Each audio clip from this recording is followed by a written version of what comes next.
بسم الله إن الحمد لله نحمده ونستعينه ونستغفره ونعوذ بالله من شرور أنفسنا ومن سيئات أعمالنا من يهده الله فلا مضل له ومن يضلله فلا هادي له وأشهد أن لا إله إلا الله وحده لا شريك له وأشهد أن محمدا عبده ورسوله صلى الله عليه وعلى آله وصحبه وسلم تسليما كثيرا أما بعد.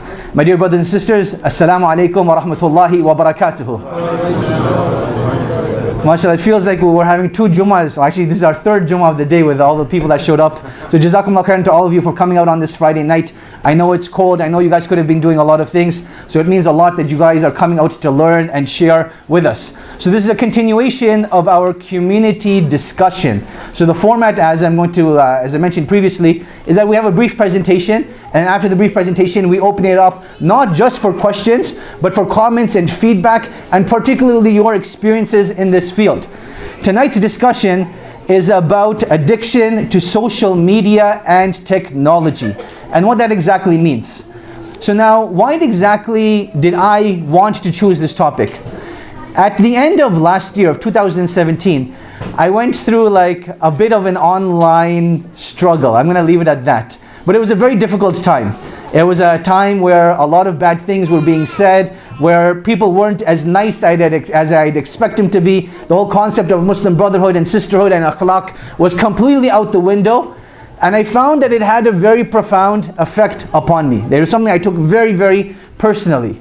Now the outcome of that is, I made a conscious decision at that time that I'm actually going to cut off my time from social media. Not completely, because I know that's not going to be possible, but I'm going to minimize it as much as possible. Now what I've learned from that experience though, is that it's had a very profound effect. Not only in terms of what I'm able to do throughout the day, in terms of the barakah in my time, but also in my psychological state. Psychological state is such an important thing. That you know what's happening in our day and age is that two friends, family members, can be sitting at the same table, yet no one is talking because everyone is on the phone. We've had to come up with such games, especially amongst friends, that if you go out to dinner, everyone puts their phones in the middle, and the first person to touch their phone needs to pay for dinner. Like that's how bad the situation has gotten, right? So that's how you know how you get a free meal. That, you know, especially if you're with one of your friends, you get another friend to like call them and text them so that they're forced to pick up their phone. That's how you get a free meal. So that's why I personally wanted to discuss it. Just share my own experiences, share my own findings. And then I also thought, you know what? We need other perspectives as well, and that's something we're trying to do in this community discussion. So who would be the best person to talk about this issue? And I thought that none other than my good friend Rahamatullah Siddique over here. He's the president of Own It Institute. He's very active in Calgary, very active with youth as well. So he does martial arts. He trains at Hope Academy on the weekends, Islamic studies and leadership, and other things as well. He's very active on social media. He actually taught me something yesterday about social media that literally blew my mind. I was like, if people knew about this, they would stop using that particular app. So hopefully he's going to be talking about that as well. Now before we formally get into the discussion, I want to share one small statistic with you. And this was shared in the Calgary Herald on January 7th, so not too long ago. Calgary Herald, January 7th, they released an article on the mental health decay of youth. And they're talking about how in the year 2017, just last year, in the Children's Hospital here in Calgary, there were 395 admissions for psychiatric help related to mental health. What does that mean exactly? What happens a lot of the times is that if your guidance counselor at school refers you to the hospital, they will send you to the hospital, you'll go to the hospital, you'll get assessed, and 9 out of 10 times usually, they're like, it's not that severe an issue, go home and we'll have a follow-up with you. However, if you get admitted into the hospital, that means something is very serious. You might be suicidal, or you have suicidal behavior, or you have eating disorders related to, you know, distress and anxiety, like anorexia and bulimia, and psychological image and stuff like that. That was just in the Children's Hospital. You take the Children's Hospital away across the other hospitals in Calgary, 1,100, and this is for people under the age of 18. So amongst all the hospitals, we're looking at approximately 1,500 people that are being admitted into institutes and monitoring overnight related to mental health issues, and the primary cause in most of these cases was their usage of social media. So as you can see, it's a very important topic to talk about. So now with our guest tonight, Rahamatullah, I want to pose this question to you. Why do you feel it is such an important issue for us to talk about addiction of social media and technology? Well, assalamu alaikum everybody. First off, I want to thank you for having me tonight. I'm really looking forward to this discussion. So coming back to your question, why is it important to talk about this topic? First things first, it's a very popular thing in today's world. I don't think you can find a toddler who has not used the internet or a cell phone or an iPad at some point in their first 4 years of life. So it is something that every single person in the society is faced with, and it's what I like to look at it is like it's a tool, and like with any tool, any power tool, there's goods and bads. Okay, you can hurt yourself with it, and you can use it to get some very good stuff done. So I'm going to be talking tonight about the negatives and positives about that. But to begin with, I want to look at this whole topic from the top here and say, social media, the internet, devices, they can be used for goodness. They can be used for a lot of good things. And just some examples of that is, look at how much information is available to us. Look at how much information is available to our children. Also, when we need to get the word out about something, when we need to spread something good, of course, no bad spreading here. When we need to spread something good, the internet is a powerful tool. I mean, I was one of the last generations probably who remembers if we had to call our friends, we had to pick up the landline, call their parents and be like, hi, can we talk to so-and-so, and leave a message on the answering machine or something like that. But now you can instantly connect with people. You can connect with your family members overseas. You can connect with your loved ones who aren't home instantly, because we have cell phones, we have FaceTime, we have all these new technologies. But like every tool in this world, there are goods and bads. So for the remaining of the night, I'm going to pass it to Navaid in a second. I want you to think of the encyclopedia for a lot of the stuff I'm talking about. Who here remembers the Britannica encyclopedia set? Probably the older generation here. Remember when we used to go pick up those published books, we used to open up that crisp page and we used to find whatever information we wanted. Now, the Britannica encyclopedia sets, or any encyclopedia for that matter, was never a scholarly source for information. It was a collection of information for us to use moving forward in our lives. The internet is the exact same way. So I'm going to leave it on that point, and I'm going to pass it back to Navaid, and I think we're going to start with the dangers of social media. We are currently living in an age that is known as the digital age, and they qualify this, that's saying around 2006, around 2007, there was a drastic change that took place, and that is what Rahamatullah is referring to, that it is the last age that possibly grew up without having to go through the internet per se. And around this time, this change that took place was in terms of the way we learn. So I want you to look at this statistic. Children that are aged 0 to 2 are now learning how to swipe on a screen more than they are learning how to walk, by 54%. So a young child, 0 to 2, is more likely to learn how to swipe on a screen, left to right and right to left, than they are able to learn to walk. And this goes even old. If you get older, from 3 to 5, you'll see that they're learning how to use this technology even better than their parents, right? Young children are learning how to code now even, and this is becoming part of their day-to-day activity. Now, for the danger aspect, a lot of us, when we talk about the dangers of the internet, we talk about being groomed by elders, we talk about being exposed to things that you don't want to look at. But we don't really talk about the psychological ramifications that this has on young people. And they've developed something, a psychological term called FOMO, which is fear of missing out. And what this has done to young children is created a sense of anxiety, where they feel that if they're disconnected from their device, they're going to miss out on the next big thing. Whether it's something that's happening amongst their famous celebrities, something that's happening in sports, something that's happening amongst their friends and peers, that they're snapping something live and they're like, oh my God, if I'm not connected right now, I'm going to miss out on this. Now, what does this do? Number one, it creates a lack of sleep. And this is why when we're talking about tips later on, then one of the number one tips after help of Allah subhanahu wa ta'ala is that you have to separate yourself from your device. Meaning at nighttime, there has to be a time where you charge your phone away from your room. Leave it on a different floor, leave it in a different room, just so that you're not distracted by it. Have you ever noticed that now before you go to bed, you actually have a much tougher time falling asleep?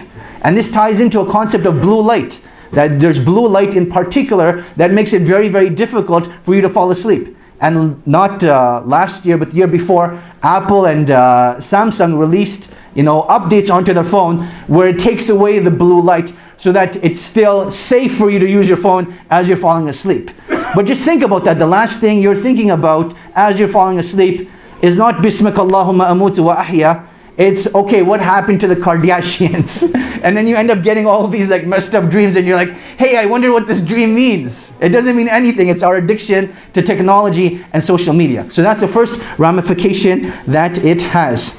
Number two is in terms of the things that we're exposed to in terms of becoming happy and sad. So growing up, as we grow older at least, one of the things we will genuinely miss is getting a hug from your mother or father.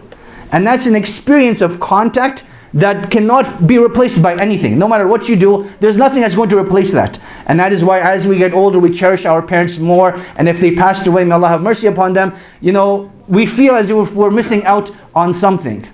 But what's happening in those born in this digital age, they found something completely to replace it. So referring back to this article in the Calgary Herald, it mentions that people in this digital age no longer care about physical contact. You can no longer comfort them that, hey, I will give you a hug and this will comfort you and soothe you. But what they find comfort in and soothing in now is if they get a like on a Facebook post, if someone retweets their tweet, if someone likes their picture on Instagram. And it creates a drug in the mind that is the equivalent of literally like crack and cocaine. That is the experience that it's creating. So that if they're not getting access to it, they start getting withdrawal symptoms. Have you seen how powerful of a thing it is to tell your child, to punish them, hey, I'm going to take away your phone or your tablet away from you. Like, let us understand that we're punishing our children, punishing our youth by taking away these things from them, when this is something that didn't even exist in our times. It's the equivalent of telling someone now, I will take away food and water from you. In fact, they'd rather have food and water taken away. I will be patient on not having food and water, but I need my device to be connected with. Right? So that is the second element of it in terms of psychological and mental health. The third element of it now is in terms of things that we get exposed to. Things that we get exposed to, and the things that others get exposed to through us. What exactly does this mean? So there's this huge culture of downloading free stuff, meaning you're getting copyrighted material off the internet. Whether it be movies, whether it be TV shows, whether it be books. For those of you that have been connected recently, that book about Donald Trump has made its rounds. Like on WhatsApp, I've had it sent to me at least like 5 or 6 times. And I'm sure a lot of you have as well. But that's copyrighted material. Now, people who understand the psychology behind copyrighted material, one, no one likes to pay for stuff, so if they can get it for free, they will pay it, they will avoid paying for it. But number two, because of the desire of wanting everything right here, right now, they understand that we can implant viruses into those documents, into those video clips, into other things, so that it will have an impact on the person that is downloading them. So what ends up happening is 3 of the most common things.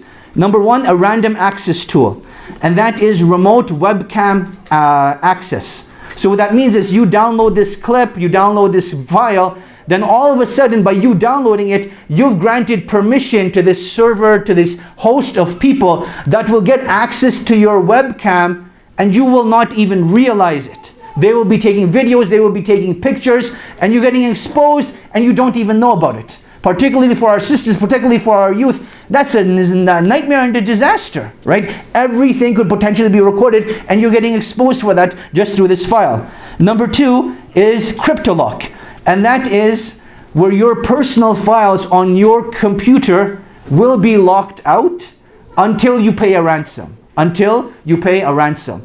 And this is serious stuff. It's not like small amounts. And they will, target rich people in particular, that if you have any money, because they're going to be able to see all of your files, all of your data, how much money you have, and they will extort you. And they're behind such servers and such, different IP addresses and other things where it's so encrypted that you can't even track them, that even the police has a tough time doing anything about it. So the only way you can get access to it again is if you pay that ransom. And then the third thing is the keylogger. And this is the most common one out of all of them. That it is almost on, if you have like a PC and not a Mac, you're almost guaranteed exposed to this. Because the most common virus on the PC is the keylogger, where they implant software onto your computer that logs all of your keystrokes. So when you go to your bank website and you're logging in information on that website, everything you log in is being logged into this software and is getting shared somewhere else.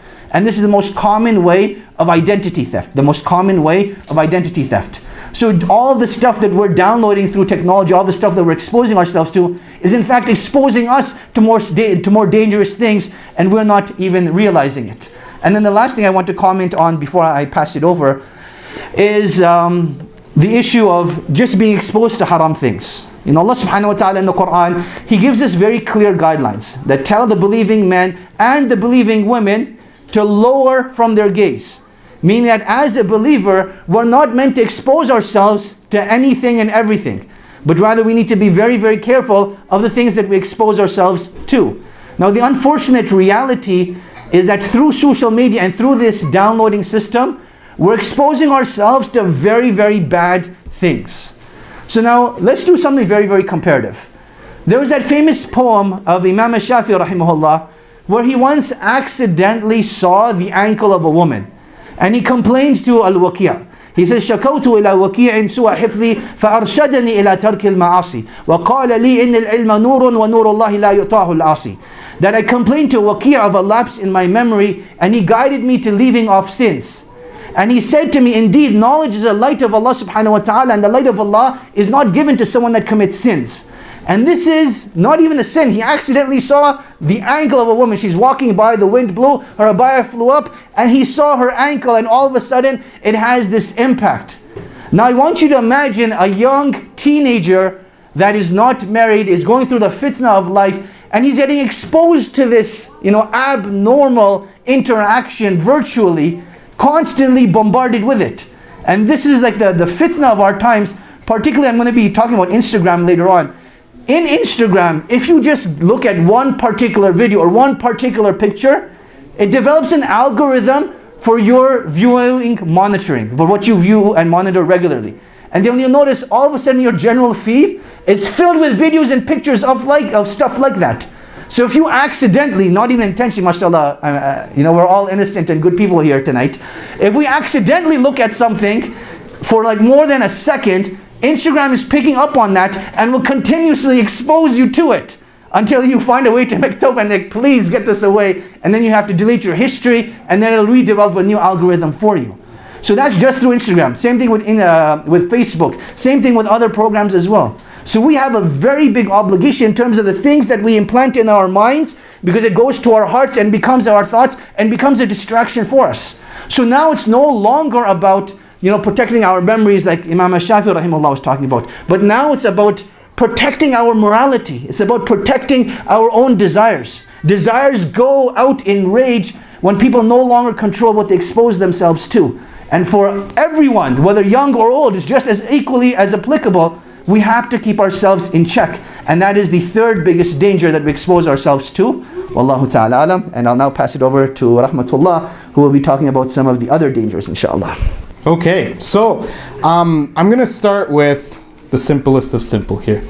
Navaid spoke about children and how it's having effect on their development and whatnot. Now, as he mentioned in the beginning, I am a martial arts instructor for the city of Calgary. I've taught hundreds of children over the past, I don't know how many years, and I see this. And now what I see is I'm going to get everybody who wants to participate in this to try this. I want everybody to take their hand and point to that corner. Pretty simple, right? Now, when I'm teaching kids who I can see have had a long dependence on using a device. Now, when I say a long dependence, I mean they come before class, they're sitting watching a video, And after class, they pick up the phone and they're walking down the steps watching that same video. I see them in the malls and they're playing a game on their phone. As Navaid mentioned, the swiping, how they know how to swipe. When I'm teaching these kids basic motor skills, they don't have any. What I made you guys do by pointing to that corner, if I were to talk to about 90% of the kids I have dealt with, and I say, I want you to point both your big toes to that corner in the room, they give me the biggest puzzled look on their face. I will say, lift up one of your legs and put your other hand in the air. They will not know what to do. I will say, I want you to turn around. They give you this puzzled look because they are not used to, frankly, running outside, falling in the dirt, and crying about the scraped knee that they just got, okay? They're so used to their technology. Now, you're gonna think, how does he know this is not just the kids? I have had kids who have come to me, who have come from strong households that do not allow social media, technology use for extended periods of time. And because I talk to their parents on a regular basis and whatnot, these are the kids that they say, we make our kids go out and play. We make our kids play catch. We make our kids play basketball. And you will see the motor skills of these children are significantly different. Also, I look at the demographics of the children I'm teaching. Those kids who are from, poverty level, below poverty level, their parents can't afford these expensive devices. Their parents can't afford an iPad dedicated to the child. And you will see these kids, they'll be naughty. Yes, they'll be naughty. All kids will be naughty. I'm not saying a single kid is not naughty. They have to be kids. But you will see the children that do not have access to these devices, they will have more motor skills. They'll be able to kick a ball in front of them. But the ones who are more dependent on, I'm leaving class, I'm going to pick up my iPhone again, or I'm going to pick up that iPad again, you literally, I kid you not, for the simplest of tasks, pointing to a corner, bending, if I tell them bend your knees, if I tell them run to the next wall and come back, they look at you with a stare and they're like, we don't know what that means. Which I think is troubling. So, moving up the age spectrum here, I'm going to move into alter egos. So, as people start developing, now, as Navaid mentioned, I'm an active user of social media, cell phones, everything. So I'm not trying to say I don't do this. That would be very hypocritical of me. But the fact is there has to be limits in place. So we see alter egos, we see separate lives, and we see bullying. Now, we're going to start with this alter egos. There are people, there are children, there are youth, there are adults even, living a completely separate life in the digital world. When I say this, they create their little emoji. For those of you who don't know an emoji, it's literally like a cartoon character of yourself. And they live in a digital world. They take this cartoon and they go buy groceries with the cartoon, all from sitting on their phones. And nothing is real. It's all fake. It's all made up. It's in this world of The Sims. Everybody remembers The Sims, especially from our generation. That was the first big thing. And people live these alter lives. In addition, they will live very differently behind a screen than they will in real life. Communication skills start to decrease. The ability to talk to somebody face to face. Who here actually calls somebody on the phone more than they text them? Think about that for an answer. Well, good. I'm happy about that one. But it's so much easier to text our friends now. Sometimes phone calls are almost awkward. You pick up the phone, like when Navaid calls, I'm like, hey. He's like, hey. And I'm like, okay. Right? And that's where it kind of ends, right? So we see communication skills start to decrease. We see communication skills. When I tell the kids that I work with, I'm like, listen, we need to pick up a pen and write a letter. They're just like, what? Why can't we type it? And I'm just like, because you need to learn how to write. And you will see that they don't like using pens, papers, and all this kind of stuff, but we need to develop that communication in them. It's a huge building point. Autocorrect has ruined everybody's life, let's face it. We can spell anything wrong and it'll automatically correct it. It also creates very awkward situations when it corrects it to something you don't want it to say. Okay? So we need to start seeing what this is doing to the development of youth. And bullying is huge. Everybody growing up, we've all dealt with bullying. We've all dealt with that kid who used to take away our lunch or our recess snack. We've all dealt with that kid who would take the basketball away from us. But the fact is that social media, cell phones, all this type of thing has blown bullying to a new level. I'll give you an example. I'm not going to name names or anything of this. I was working with the Calgary Police one day at a school here in Calgary. There was a large immigrant population, and I was sitting in the constable's office. And he was like, I just dealt with a very disturbing problem, and it's something that we see on a regular basis. And I said, what? He's just like, this girl with a scarf, I believe she was with a scarf, was beat up. They ripped off her clothes, they took pictures of her, and within seconds the whole class had those pictures.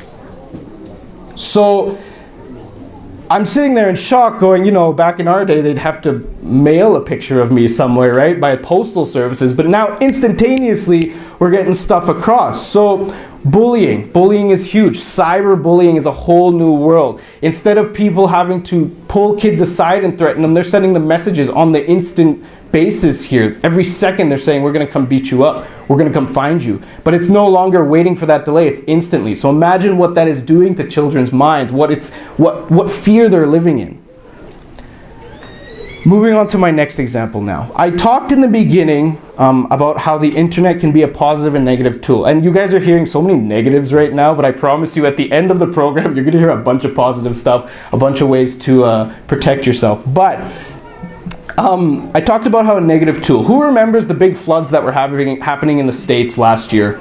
Remember, all the states were getting flooded and whatnot. Now, I bring this up because there was one example I wanted to talk about. On Facebook, there is a video of a storm, okay, from Florida, and it was literally a house getting washed away, waves coming in, people running on rooftops, all this kind of stuff. And this video got shared within the first couple hours 15,000 times, saying, holy moly, look what's happening in Florida right now. And it said on the top, live feed. And it was running, the clock was running for about 23 hours. The fact of the matter is this video that got shared 15,000 times within a couple hours was from 5 years ago. It wasn't live, and it was from Hurricane Sandy or something. So this shows how quickly, like I talked about the encyclopedia, it's a place for information. The internet will be a place for information, but what is the credibility of that information? And we see this, the flood video was just a simple example, you know, saying how things can spread. Now, if we look at this from an Islamic point of view, think about how quickly something incorrect about our religion can be spread on the internet. And this happens every hour, if I'm not every 10 minutes. I have read so-called fatwas on the internet that make no sense, but the sites are built in such amazing ways that they look credible. And everybody's like, oh, it's on the internet, it must be right. When I did the counter-terrorism training with National Security of Canada and the RCMP, they showed us the material that ISIS was spreading. They showed us the magazines, they showed us the online sites, and I'm telling you, it's scary how real and credible this information looks. So the internet and social media now, I'm talking mainly about the internet. Back in my day when we had dial-up internet, you know, we had to wait 15 minutes for it to connect and it took 20 minutes to load up a web page. But now all this information I'm talking about is available right here in this masjid. Within a couple seconds you can find it. So we have to look at these dangers in a very important way. And I'm going to pass it back to Navaid now, and we're going to start moving to things. One more thing I want to talk about this. He talked about blue lights. It is a big thing, and I challenge all of you to do this. For those of you who do not use the blue light filters on their phones, tonight, or maybe tomorrow, maybe the weekend, start using the blue light filters from about 8 o'clock, and you will notice a completely different sleep pattern. Blue light is destroying our ability to sleep, our ability to fall asleep, because it keeps our brain awake. And I remember back in the day with CRT TVs, those TVs that were really big for the young kids, you probably haven't seen very many of these, but they used to say, don't stand too close to the TV, your eyes will get ruined. And it was a fact because of the radiation. Now we buy VR headsets and we strap our phone this close to our face. And everybody's seen it. So, something to think about. I'm going to pass it back to Navaid now. So this is the last section on dangers before we start talking about practical advice. So here's a question for all of you. There was a survey done in the Middle East and in certain parts of Europe. What is the most popular game played by Middle Eastern young men? What do you guys think the answer was? Soccer? There was like no second. Literally, it was FIFA. FIFA was the #1 game that was played. Now you compare that into North America, and the #1 game that was played were games like Call of Duty and Halo, depending on the time that the survey was done.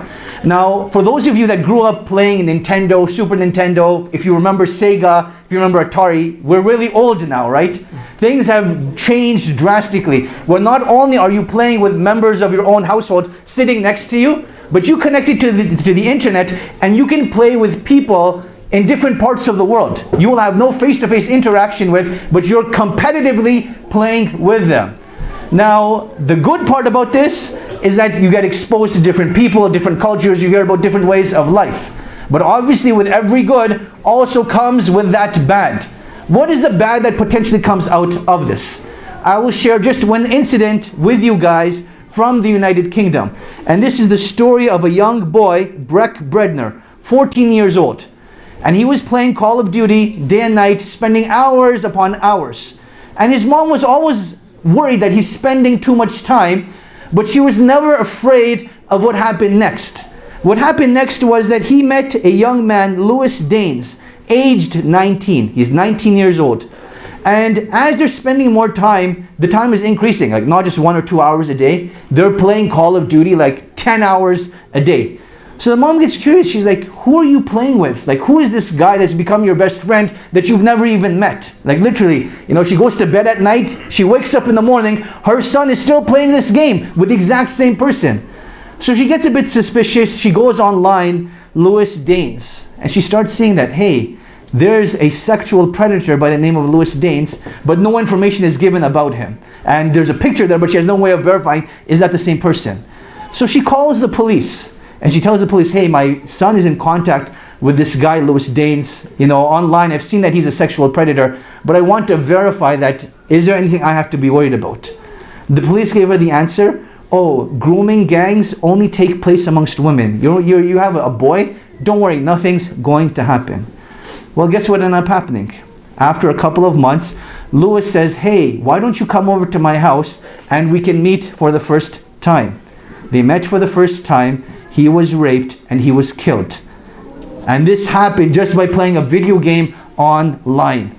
So a lot of times parents think that, video games are fine. It's not as if they're going to be talking to other people. You're completely wrong. Games have completely changed. You have access to people that you would never want your kids to come close to, right? And this is not only about the issue of the time that they're spending playing these video games, but they're getting introduced to very deranged individuals. So it's very important to monitor that.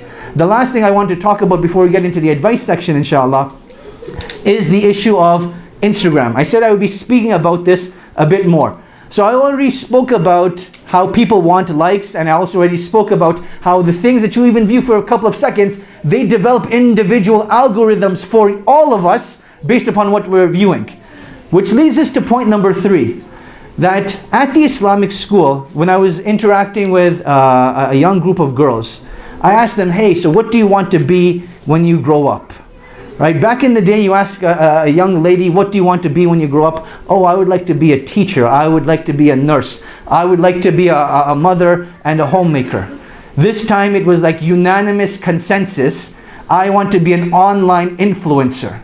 And I was like, what on earth is an online influencer? Till you realize that it's something, again, related to Instagram, where they will go into makeup, they will go into athletics, they will even go into I don't know what the word I'm looking for, but just basically showing off their body. That's what it is. And then they develop followings, and then product companies will contact them and say, hey, can you advertise our product for us in your pictures and in your videos, and we will pay you for this. And I thought to myself, subhanAllah, how is this happening to our community under our own eyes? And no one is paying attention to this at all. And this leads us to a second problem, particularly with the sisters.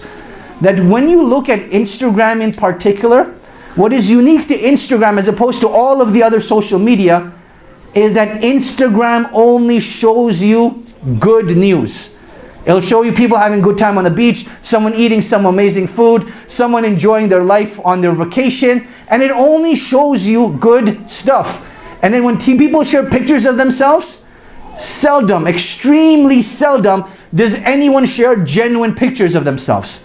Either they've been putting makeup on for the last 3 hours, or those pictures are actually photoshopped. Those pictures are actually photoshopped. And then young women look at this and they're like, wow, that person's life is so amazing. I wish my life could be like that. This girl looks so amazing. I wish I could look like that. And what it ends up doing is that it develops this image of everyone's life is so amazing. My life is so terrible. My parents don't understand me. My friends are losers. Nothing is good in my city. You know what? I'm completely unhappy. And you end up doing crazy things.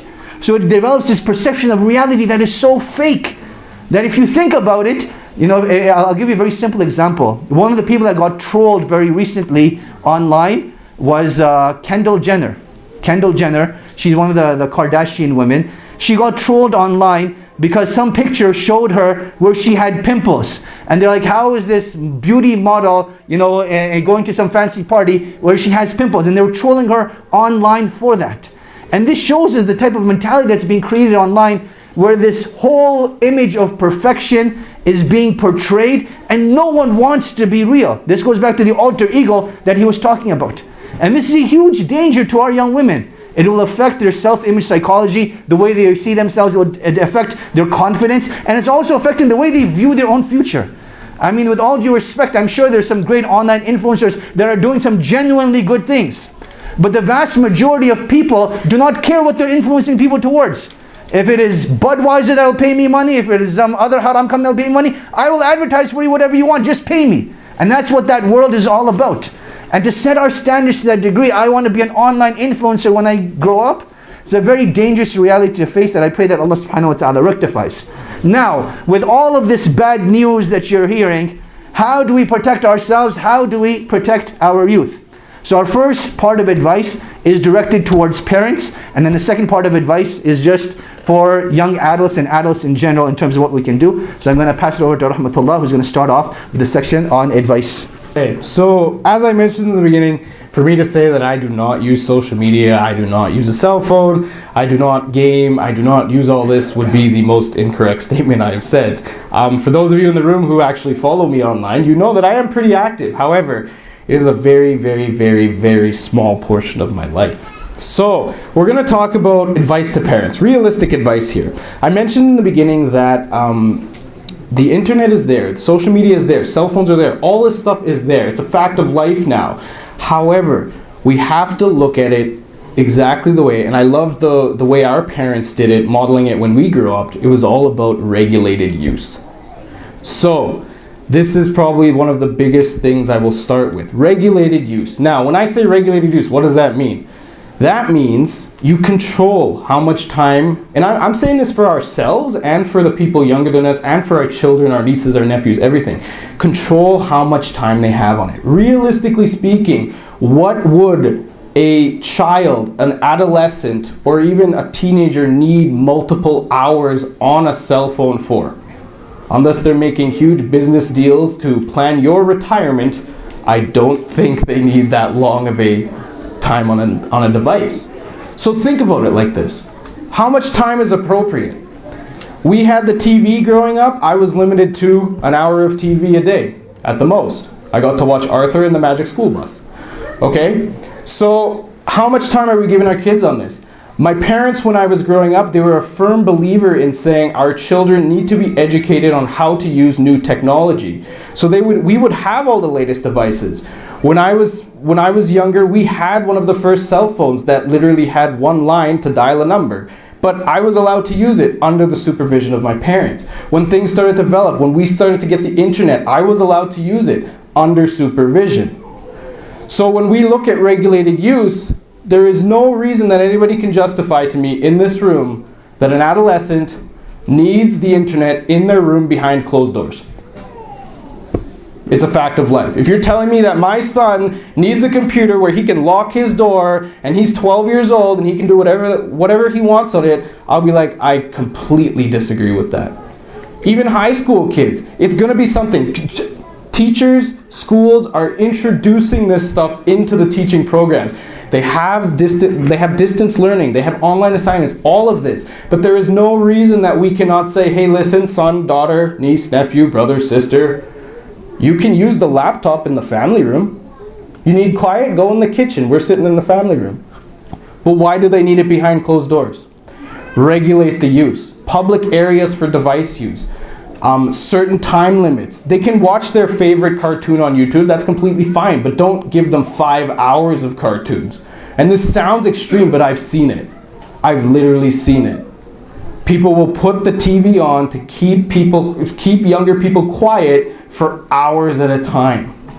Limit the use for that. So always remember this. Control the use, the area of the uses, control the amount of use they have. I want you guys to be able to show your kids how to use these devices. I am not saying not how to do that. It's an important part. They need to know how to use a cell phone. They need to know how to use the internet, all this stuff. But you have to teach it to them, just like you teach them any other skill.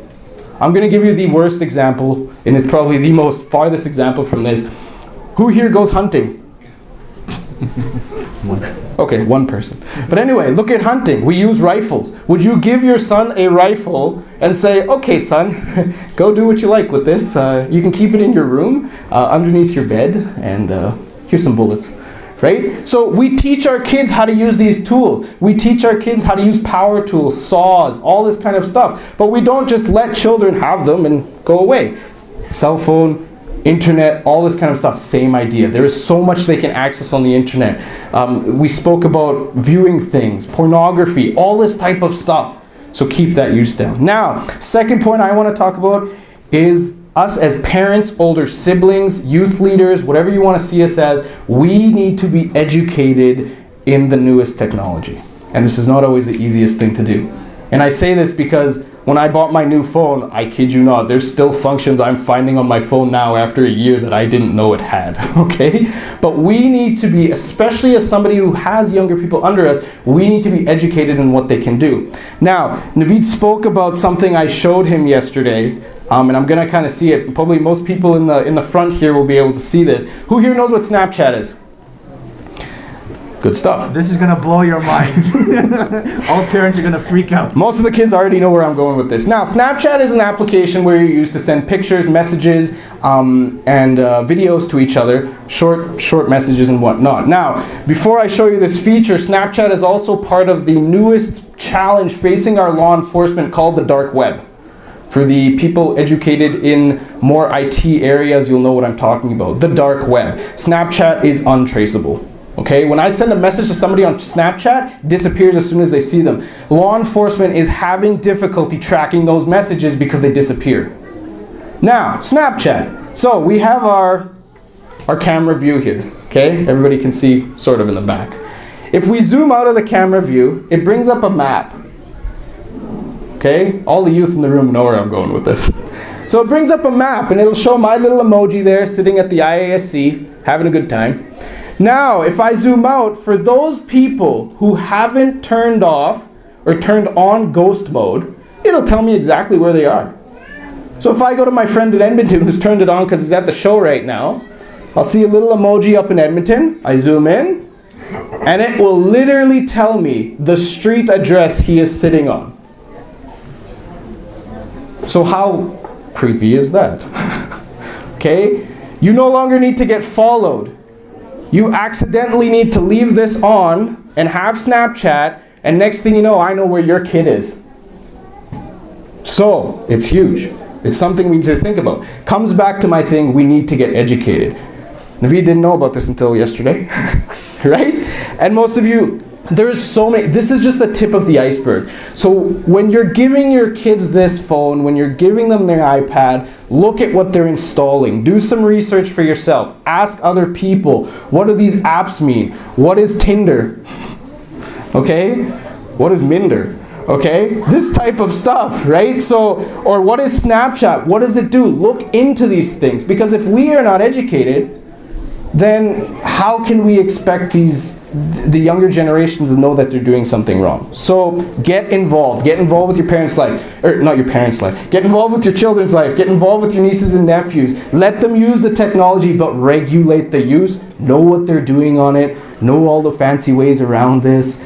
Get things like antivirus programs, firewalls, parental controls on the devices. It's huge. Children will make mistakes. Adults will make mistakes. And it's our job as supervisors to help them reduce those mistakes, train them in what's right and wrong. And I'll pass it on to Navaid. And then this is going to be our last session before we open up the floor for discussion and questions, inshallah.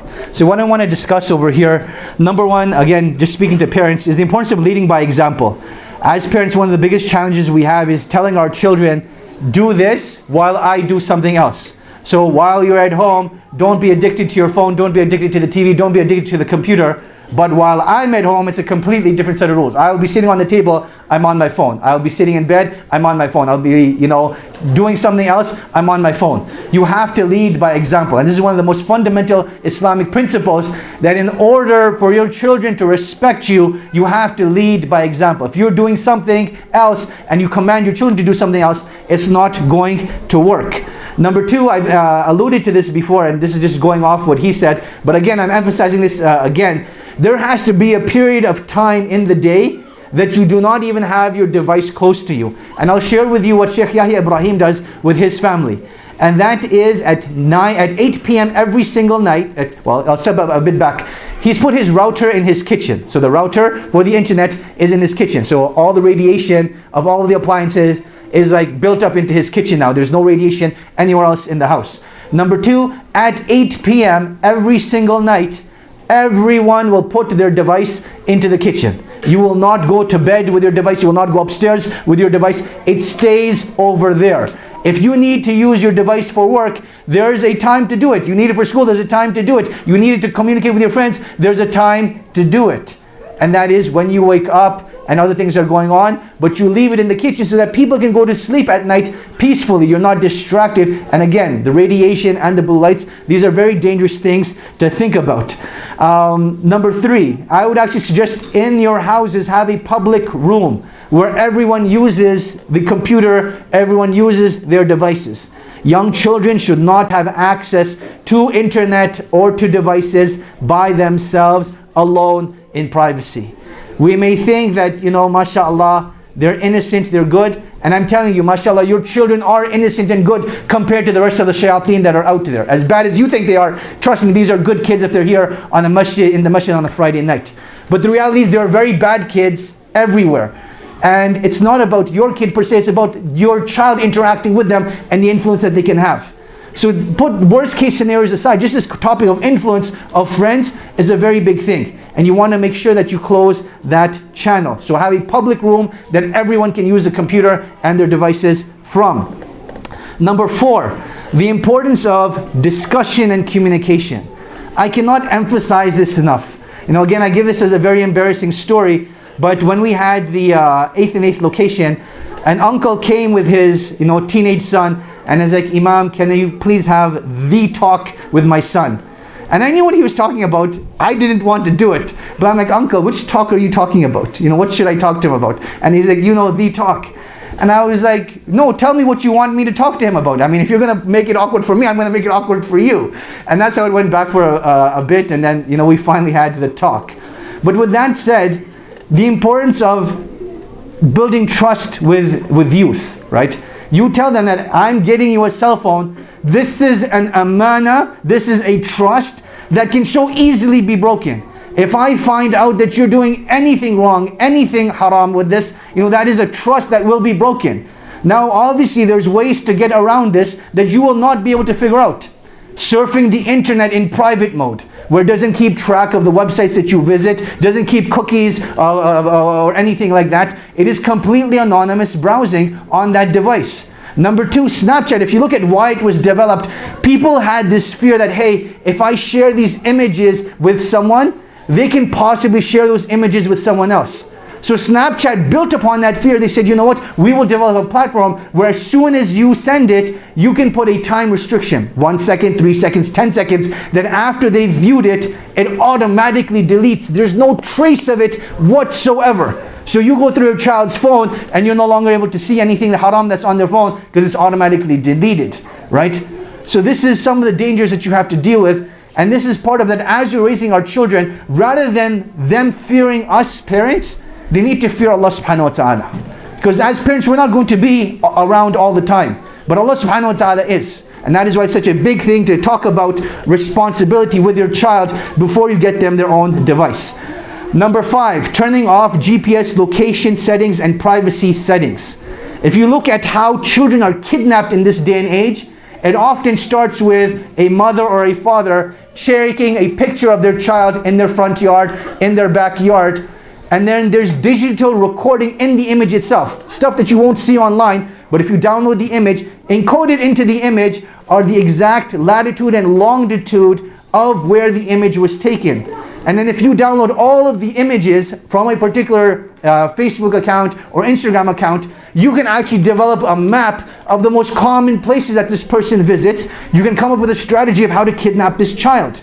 That's how it happens. So you may think, what's the big deal of having GPS settings? Well, that is the big deal. And we only realize it after something terrible happens. And the last point I want to talk about, or rather the last 2 points, is the parental filters. I cannot emphasize enough in our houses having a net nanny. What that means is either a free software or a paid software that isn't expensive, $3-4 a month, that will filter out anything haram.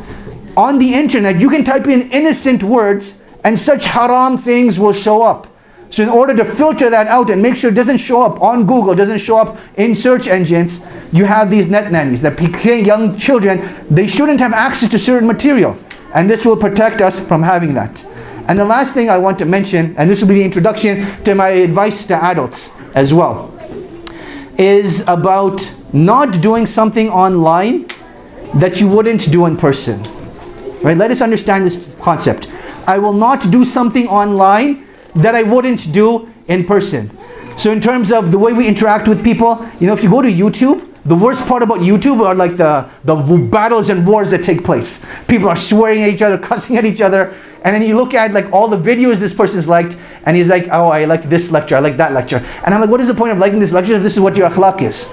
But what ends up happening is, because you're behind a screen, no one knows who I really am. I can behave any way that I want. This is a battle not between us and people. This is a battle between us and our nafs, us and shaitan, us and what we have the potential to be in goodness from what Allah subhanahu wa ta'ala expects of us. So only do online that which you're willing to do in person. Now, I want to conclude with 2 simple things. Advice to the young kids in this room, the young adolescents, the young teenagers. You may think your parents are your biggest enemy.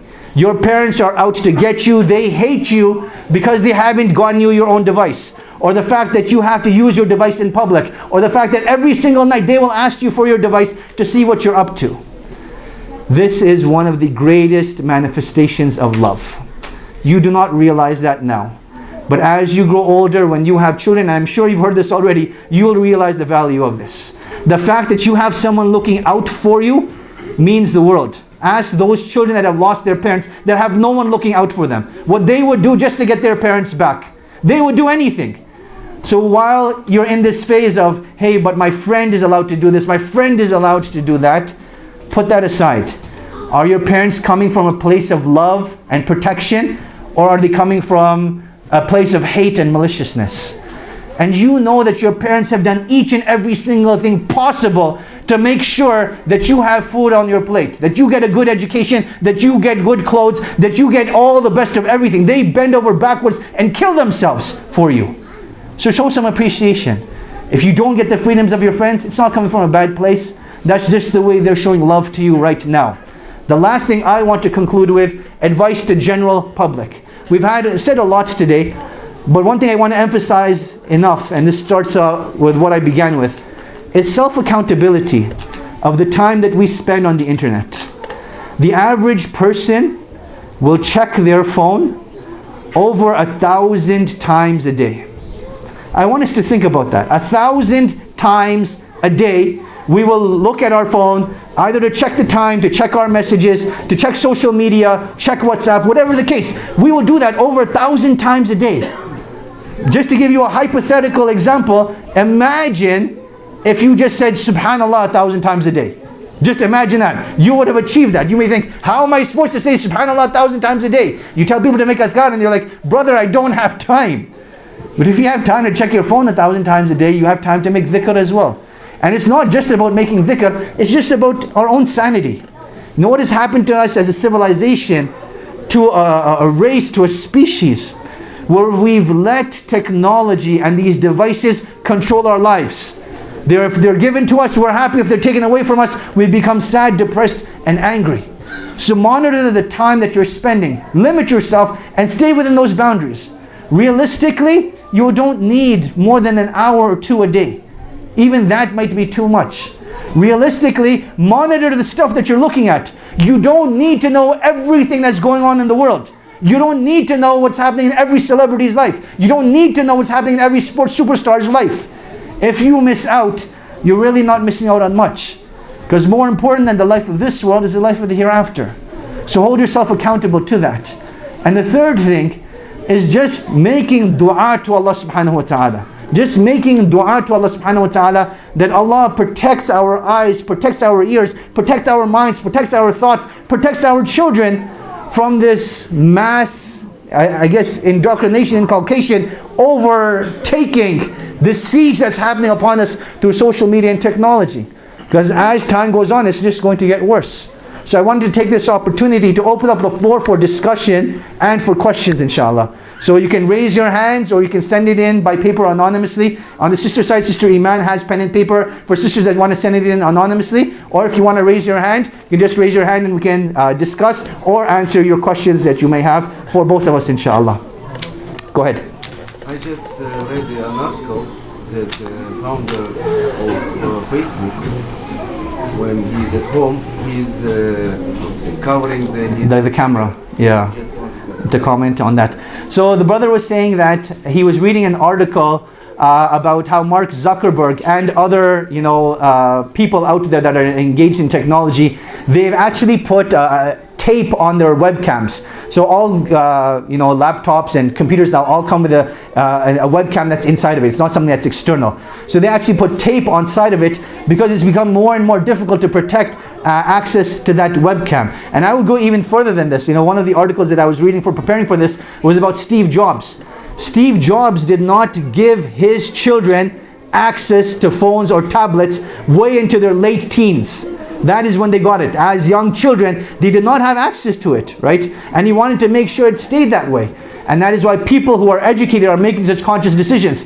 That yes, it is difficult that I have to spend more physical time with my children as opposed to the shortcut of giving them a tablet or an iPad. But these are the steps that need to be taken. So the brother's point was very valid, that they were taking tape and covering up the webcam. And this is a good practice to have in your homes. That unless you're using the webcam at that particular time, tape it up so that no one can see what is going on.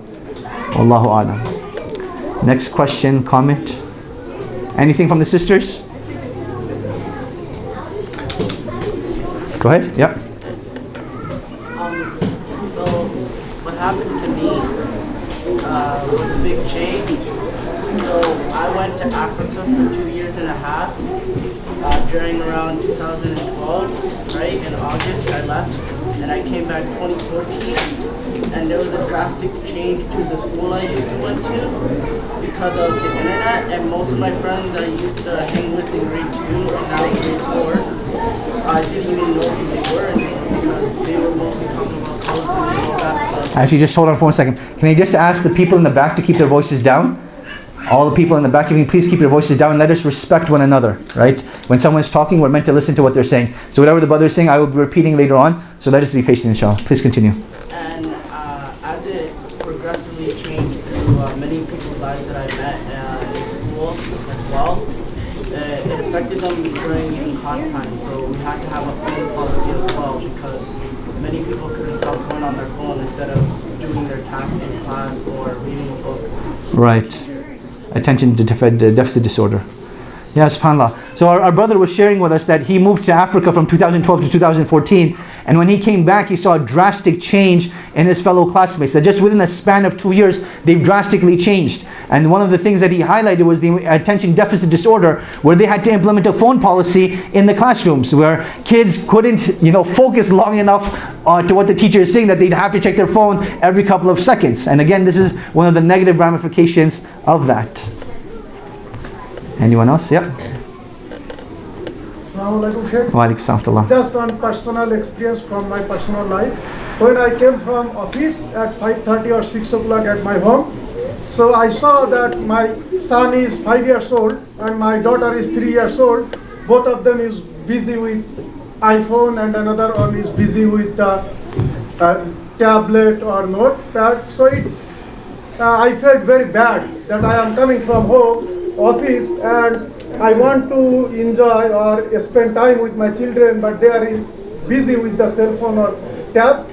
So day after day I was thinking that how I can deviate them from that situation and I can spend time with my children. So finally I found that I need to provide them something alternative, better alternative, so that they can spend time with me. So I thought that when I took my 3 years daughter on my shoulder, so I saw that she was enjoying.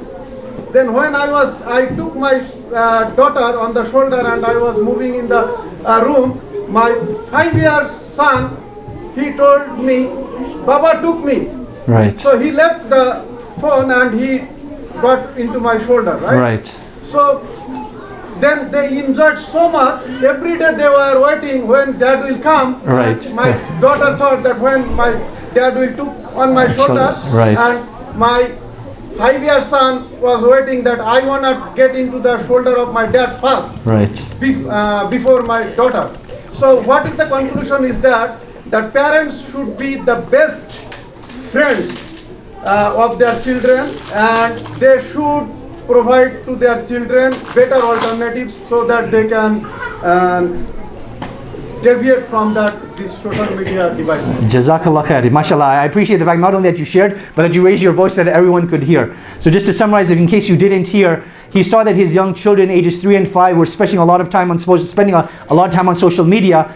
And then as soon as he decided, you know what, let me spend some quality time with them. Something as simple as carrying his own children on his shoulders and having good time with them, they were willing to give up their devices for the sake of spending time with their father. And this is such a huge lesson that as parents, not only should we be providing alternatives to social media and to technology, but the importance of quality time. We can't emphasize this enough. Parents need to be spending quality time with their children and showing unconditional love to their children. Such a huge lesson. Jazakallah khair for sharing. So we have some questions here that Rahamatullah is going to be answering, inshallah. The first one was talking about actually what the brother talked about, and just an idea that we do need to touch about. So I'm going to paraphrase this a bit, but other ideas for parents to keep their children occupied other than the TV, the phone, etc., etc.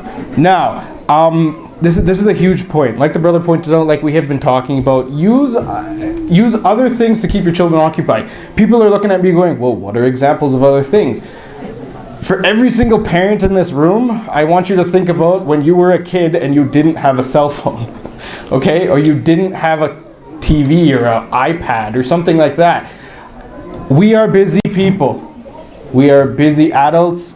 We all work. Some people work multiple jobs. I am not saying that you guys do not try to put the effort in. Everybody is busy, and I understand that. I saw that in my own childhood. My parents were busy people. They had 3 of us to take care of. They were both working. But make bonds with your children. Try and make some time for them. And like Navaid was talking about checking your own device, and I'm not accusing anybody of doing these things, but I'm just saying, instead of checking your own device, try and go and play with your kids. I remember it would be as simple as, oh, I'm going to go take Raham outside and play catch, okay? Or teach him how to play t-ball. If you don't have time for that, give them other alternatives. Who remembers what a puzzle is? A puzzle is quite fun, okay? Give your kids puzzles. Give your kids other activities to do in the house. Put them in sports. Sports is a huge thing. If you cannot afford to put them in programs, paid for programs, find other alternatives. But make it so that they have so much other things to do with their time. Get a basketball net and put it in your backyard. Let them go outside and play. There is so many alternatives rather than to put them in front of the TV, or in front of the phone, or in front of the iPad. For the younger children, they are going to need a little bit more attention. But if they have older siblings, try and get the siblings to bond to each other, because that's a hard thing to do. Everybody has sibling rivalries. But as kids, try and make them. Try as a parent to spend more time with your kids, to get involved with them, get involved in their lives, talk to them, because you want them, as they get older, to be your friend. They are not going to tell you anything if they are not your friend. Talk to them. and I hope that answered the question. So get them involved in other activities. Think of things that you can do. Buy board games, buy all this kind of stuff. They don't need, I mean, we used to play Monopoly as a kid on the board. You can play it on your phone right now. I still like playing it on the board, right? There's just something about sometimes when you get annoyed with the banker and you get to flip the banknotes, right? But so buy board games, buy puzzles, all this kind of stuff. And it may seem like it's really boring, but for a kid, that's still pretty exciting. Now, the next question I had talks about privacy settings on your phone. So basically it says, does it make a difference if your accounts are on private so that nobody has access to that kind of stuff? Yes, it does, okay? These safeguards are put into place for a reason. It does make a difference. However, I say this with caution. Remember that every firewall, every password can be hacked. So as soon as you've uploaded something, don't think that it's 100% guaranteed that this is going to be safe. I'll give you an example. When Facebook and Instagram first came out, I was one of the first users on there. And that made me really sounded dated there. But anyway, so I was one of the first users on there. And Instagram used to have a glitch where all of a sudden, for about 20 minutes, everybody's profile used to become private at some point in the year. Or not private, public at some point in the year. So people who had private accounts, I'd randomly log on and be like, oh, they're public now? That's really weird. And this was a glitch in the system. So yes, privacy settings are there. Firewalls are there. Antivirus services are there. For those of us who know what Norton antivirus is, Norton was famous in the 90s for releasing their own viruses to go against their own program that would affect people who didn't sign the term contract right away. And we used to see this when I used to work in IT, that if I didn't get my clients to sign up for Norton right away, their computer would slow down as soon as the subscription's finished. So remember that things are on the digital world and they are accessible. Passwords can be broken. All that kind of stuff. That's the last one. That's the last one. Can you explain more about blue light and radiation, and is there ways to turn it off? Okay, so yes, I can. I'm not going to get into the physics of radiation because I am not a physicist. But blue light and radiation, basically, so when we touched about this, I'm going to start with blue light. Blue light is, it comes from LEDs, okay? And I could be wrong about this, but most of our phones, you know, have LEDs, LED screens, all this kind of stuff. And it's literally the blue colored light in the screen.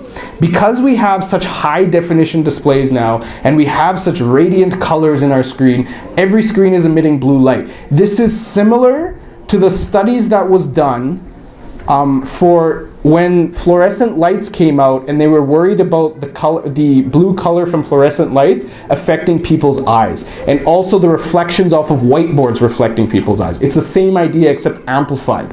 So when we talk about blue light, every phone now, every computer even has what's called a blue light filter. You can even buy prescription glasses that have blue light filters in them for people who are sitting at an office more than 2 hours a day, for people who basically work on a computer. So it is important to say that if you're using many devices with blue light, if you're in this environment, you have to use the safeguards in place. So the blue light filter, what it'll do is it'll allow your brain to start shutting down. It'll allow you to fall asleep.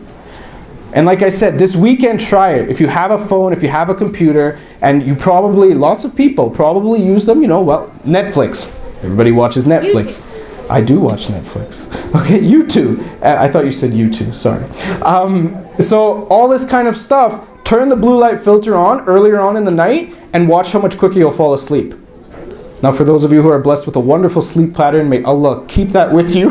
But for some of us who find it trouble sleeping, it is those blue lights. So keep those filters on, do that kind of stuff. In terms of radiation, radiation was a big thing, you know, with the devices in the home, especially things like wireless routers, TVs, all this type of stuff. They emit radiation that is unhealthy for us. Radiation is a cause of many, many, many things. The biggest thing was the microwave started the radiation scare. And radiation affects our bodies in negative ways. So every device that you have, you know, if you turn Wi-Fi, forget even Wi-Fi, cell phone service radiation is one of the most dangerous radiations. So think about that when you're using these devices.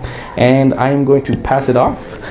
So here's a comment from a sister. She says, Assalamu alaikum, good lecture, mashallah. Parents get paranoid listening to these kind of lectures. Can you please give advice to the parents to be patient and help kids to overcome this addiction with love?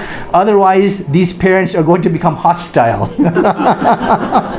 So I was really surprised it came from a parent and not from a sister that seems older rather than a young child. But that's true. You win hearts with love, you win minds with love, and you just change small actions or immediate actions with fear. So you intimidate someone, they'll stop for that given moment, but later on they're going to go back and change to what they were before. But if you can use love and kindness and mercy as an approach, this is like long-term a change, just behavioral change that takes place. So parents need to understand that behavioral change will only take place through love and mercy. A sister is asking that when she tries to restrict her children's usage of social media or phone or tablets, they call her the worst parent and they call her a dictator. What would you advise with that? And I spoke about this towards the end of the lecture, that children need to understand that their parents are coming from a very good place.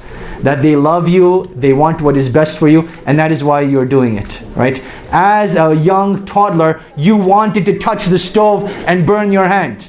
And your parents had to pull you back from it because they're trying to protect you. Now, you just don't see the danger in this technology, and that is why you think that they're preventing you from something good, from something that you enjoy. But the challenge over here is, why is technology causing you so much pain? Just ask yourself that question, that when you're deprived of it, why is it causing you pain? And this is a moment of reflection, that if it is causing you pain, perhaps you're doing something wrong. Perhaps you need to limit yourself. Perhaps you need to limit yourself with it. Then the last comment, or one of the last comments the sister makes, is that a lot of parents are not knowledgeable about the apps that were spoken about. Is it possible for the masjid to organize a course or a seminar to educate parents about these apps and how to prevent usage or overusage of these apps or being exposed to them, and how to set up filters? And inshallah, that is one of the ideas that we do have, that we are planning on having a family conference sometime soon, and inshallah we will try to make sure that that is one of the topics that is discussed. The last thing that we will discuss right now, what are some ways for teens to stay accountable for their actions with the help of their parents without it becoming a source of conflict? And I think we sort of alluded to this before, that understand where the parents are coming from. And for children, we will always say that our parents don't trust us enough. Why don't you trust me? Why don't you think I'm responsible? Well, part of being mature and part of showing maturity is showing self-accountability. That if you do something wrong, you hold yourself accountable. And before you do something wrong, you hold yourself accountable to make sure it doesn't happen. And that is how trust is built. But I would also add to this that one of the things that we did here at the IISC is to hire a youth coordinator, Sheikh Ali Nasir. I don't think he's here tonight, but mashallah, tabarakallah, he's a great asset to this community, and he does a great job mentoring these teens. So if you have a young teenage boy, young teenage girl, get them involved with these programs. Let them get mentored by qualified people that will give them direction Islamically and can be a big brother for them, like Sheikh Ali Nasir. So that's something to get involved in. You can send in an email to info@iisc.ca for more information on that. With that having been said, the last thing I want to talk about is next week's halaqah, which is the last of the community discussions. And I believe that it is perhaps one of the more important ones that we're doing, which is called the role of women in the Muslim community. The role of women in the Muslim community. We will be having myself and a panel of sisters that will be talking about these topics. So we encourage the brothers to come and listen, and likewise we encourage the sisters to come and participate as well. This is your opportunity to give feedback, inshallah. So jazakumullah khairan to everyone for coming out tonight. May Allah subhanahu wa ta'ala bless you and your families. Drive home safe. Subhanakallahumma bihamdik ashhadu an la ilaha illa ant astaghfiruka wa atubu ilayk.